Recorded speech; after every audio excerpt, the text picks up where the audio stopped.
अस्सलामु अलैकुम वरहमतुल्लाहि वबरकातुहु व मग़फ़िरतुहु।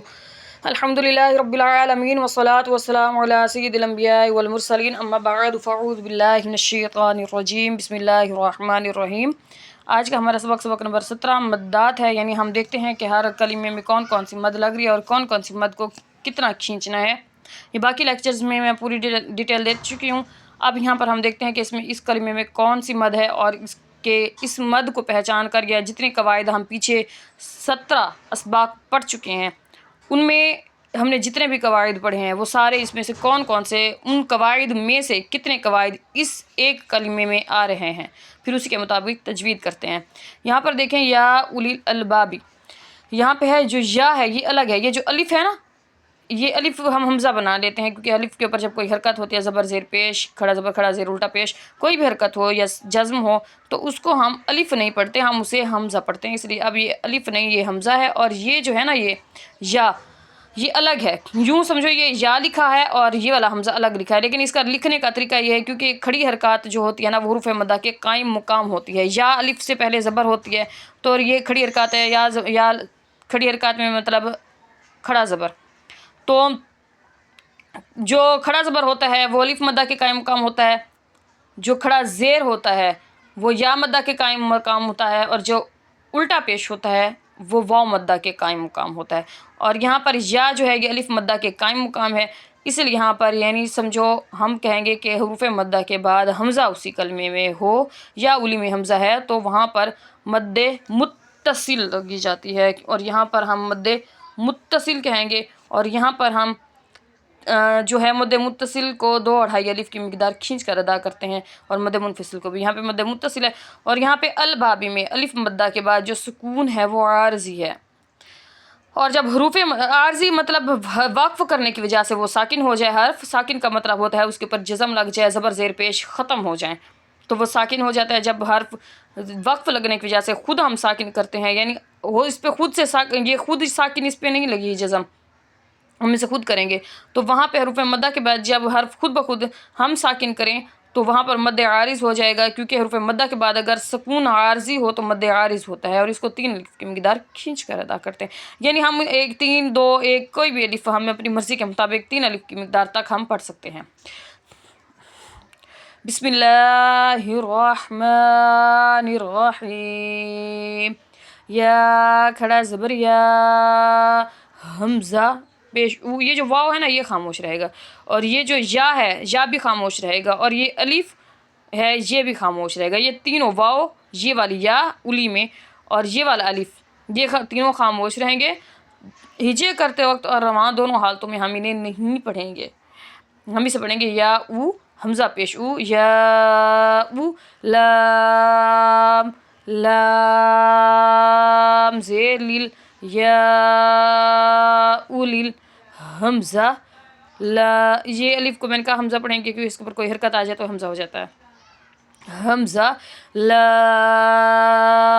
ज़बर अल, या उलिल अल, बा अलिफ ज़बर बा, या उलिल अल बा, बा ज़ेर बी, या उलिल अलबाबी बहालत वक्फ, यानी जब हम वक्फ करेंगे फिर पढ़ेंगे या उलिल अलबाब।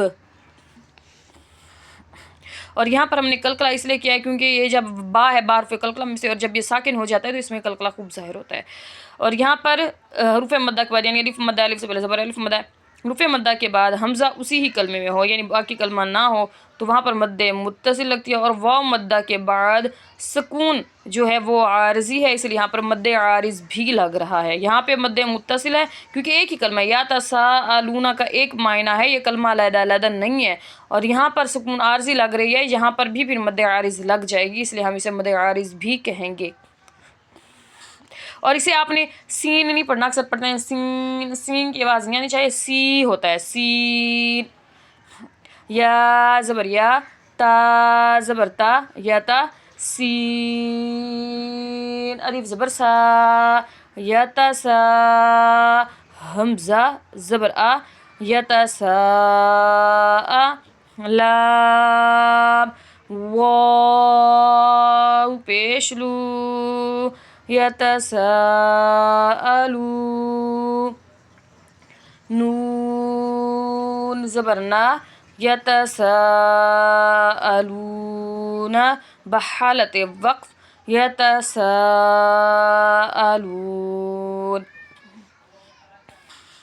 یہاں پر با حروف قلقلہ میں سے ہے اور اگر حروف قلقلہ مشدد ہوں تو ان میں قلقلہ خوب ظاہر ہوگا. اس میں یہاں پہ جماؤں کے ساتھ ادا ہوگا اور را کے اوپر جو ہے وہ یہاں پر زبر ہے اور را کے اوپر زبر آ جائے تو را کو پر پڑھا جاتا ہے اس لیے را کو پر پڑھا جائے گا. یہاں پر جو الف ہے یہ خاموش ہوگا. یہاں پر عین کے اوپر کھڑی حرکات ہے اور اسے عین نہیں پڑھنا. اکثر پڑھتے ہیں عین عین کی آواز نہیں آنی چاہیے عئی کی آنی چاہیے عین. اور یہاں پر کھڑی حرکات ہے کھڑی حرکات اور یہاں پر یا مدہ کے بعد جو سکون ہے وہ عارضی ہے اس لیے یہاں پر مد عارض ہوگا. یہاں پر کھڑی حرکات حروف مد قائم مقام ہے اس لیے یہاں پر اس کو ایک الف کی مقدار ہم کھینچ کر ادا کریں گے. اور آپ نے یہاں پہ لام پڑھنا ہے لا نہیں پڑھنا. اکثر پڑھتے ہیں لام لام کی آواز نہیں آنی چاہیے اور یہاں پہ میم پڑھتے ایسے پڑھتے ہیں میم می کی آواز نہیں آنی چاہیے. می ہوتا ہے ایک ہوتا ہے لام اور یہ ہوتا ہے میم اور یہ ہوتا ہے نون. اکثر پڑھتے ہیں نون نون کی آواز نہیں آنی چاہیے. را با زبر رب با لام زیر بل رب بل عین کھڑا زبر رب لام زبر لا رب العالمین یا زیر می رب العالمین نون زبر نا رب العالمین بحالت وقف رب العالمین. یہاں پر واو سے پہلے واو ساکن سے پہلے زبر ہے اس لیے واو لین ہوگا اور واو لین کو بغیر کھینچے بغیر جھٹکے دیے نرمی سے معروف پڑھیں گے. اور یہاں پر جو وقف کی وجہ سے یہاں پہ حروف لین کے بعد اگر وقف عارضی سکون عارضی ہو کیونکہ یہاں پہ وقف کی وجہ سے سکون آ جائے گا اور سکون اگر عارضی ہو تو وہاں پر مد لین عارض ہوگا اور اس کو بھی ہم 1 2 یا 3 الف کی مقدار کھینچ کر ادا کریں گے. خا واو زبر خو فا 2 زیر فن خوفن بحالت وقف خوف. اور یہاں پر یا لین ہے یا ساکنہ سے پہلے زبر ہے اس لیے یا لین ہوگا اور یہاں پر وقف کی وجہ سے سکون عارضی ہے اس لیے حروف لین کے بعد اگر سکون عارضی ہو تو مد لین عارض ہوگا. یہاں پر بھی ہم 1 2 یا 3 الف کی مقدار کھینچ کر ادا کریں گے. اور یہ قاف ہے کاف نہیں ہے. اکثر پڑھتے ہیں باریک کاف نہیں ہے قاف ہے قا قاف پیش کو را یا زبر رائی قرائی شین 2 زیر شن قریشن بحالت وقف قریش. انشاءاللہ تعالیٰ کل اگلا لیسن پڑھیں گے. فی الحال اجازت دیں. السلام علیکم ورحمۃ اللہ وبرکاتہ.